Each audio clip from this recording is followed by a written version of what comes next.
Vous êtes ici au garage Repart Solidaire Saint-Nazaire.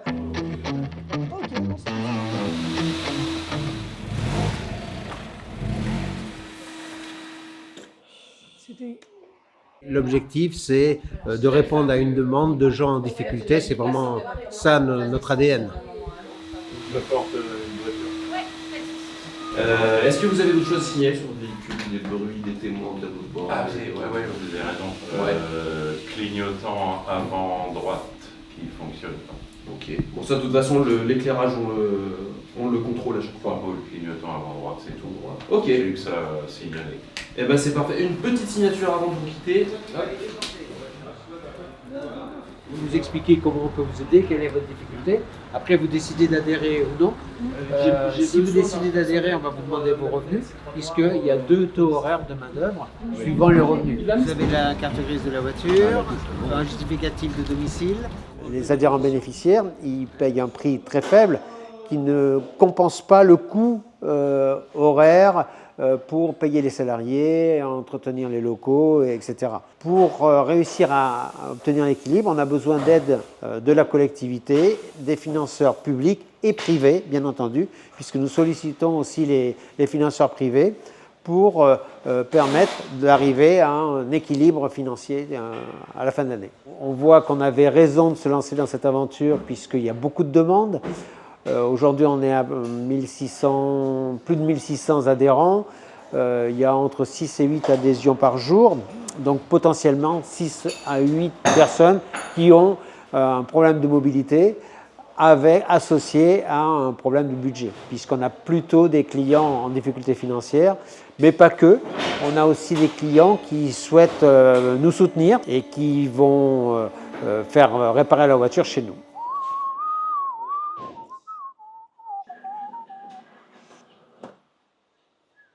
Ici, on est à but non lucratif, donc c'est-à-dire qu'on ne va pas chercher à charger les devis ou choses comme ça. Je fais mon métier vraiment du côté utile et non pas commercial, donc ça change toute la dimension du truc. Ça change tout. Il y a 2 types de clientèle. Il y a la clientèle que j'avais avant. Si je voyais qu'il y avait un défaut, je ne posais même pas la question. Je savais que c'était une clientèle aisée, je réparais la voiture dehors et le client était satisfait. Ici, on va, à chaque pièce qu'on va changer, chaque réparation qu'on va mener, on va d'abord penser au client. Est-ce qu'il peut payer? Est-ce que sa voiture vaut le coup? On va surtout penser à l'économie. C'est la priorité. Le budget du client. Par exemple, sur ce chantier-là, on va changer les têtes d'amortisseur d'un client. Normalement, quand on change les têtes d'amortisseur, on change toujours tête d'amortisseur et amortisseur. Là, c'est une voiture qui est fort kilométrée, qui a de l'âge et un client qui, en plus, a des tout petits revenus. Donc là, on va vraiment optimiser. C'est-à-dire qu'on va garder l'amortisseur et ne changer que les têtes. Ça, c'est pas très conventionnel. Dans la plupart des garages, quand on fait une tête d'amortisseur, on change l'amortisseur. C'est ce que j'aurais fait dans n'importe quelle concession ou sur un véhicule neuf. Aujourd'hui, l'amortisseur, en le démontant, je le vérifie, je vois qu'il est en bon état. Et ben on va vraiment aller à l'économie. Sur une portière, par exemple, changer une portière, on va toujours proposer de l'occasion. C'est écologique, c'est économique. Et puis le client est satisfait, donc c'est top. Et ben on va les remonter gentiment, ces petits amortisseurs. Si vous êtes en horaire du matin et que vous devez embaucher à 4 heures du matin, il n'y a pas de transport en commun. Vous faites comment? Vous ne pouvez pas. Aussi bien pour trouver un travail ou ne pas perdre de travail, il faut un véhicule, il faut une mobilité. Donc en fait, nous, on est dans ce créneau où aujourd'hui, il y a un vide et aujourd'hui, les gens n'ont pas de solution.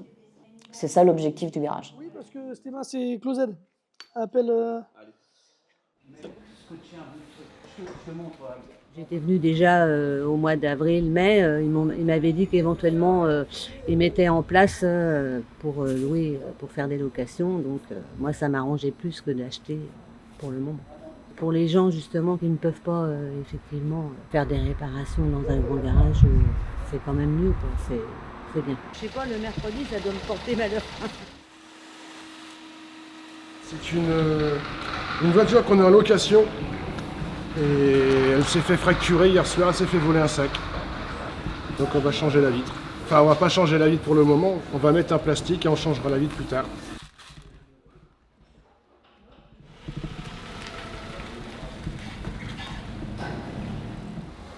La Twingo, elle est sur le pont.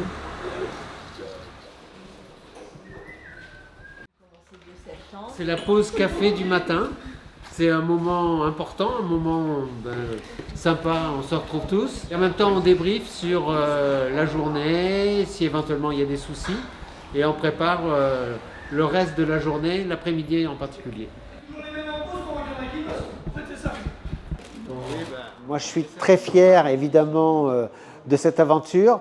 Et je suis très fier, aussi bien des salariés que des bénévoles. Ils adhèrent au projet. Et pour moi, c'est une grande fierté d'avoir réuni autant de gens formidables. Alors, je dis ça parce qu'ils sont autour. J'espère qu'ils m'ont entendu.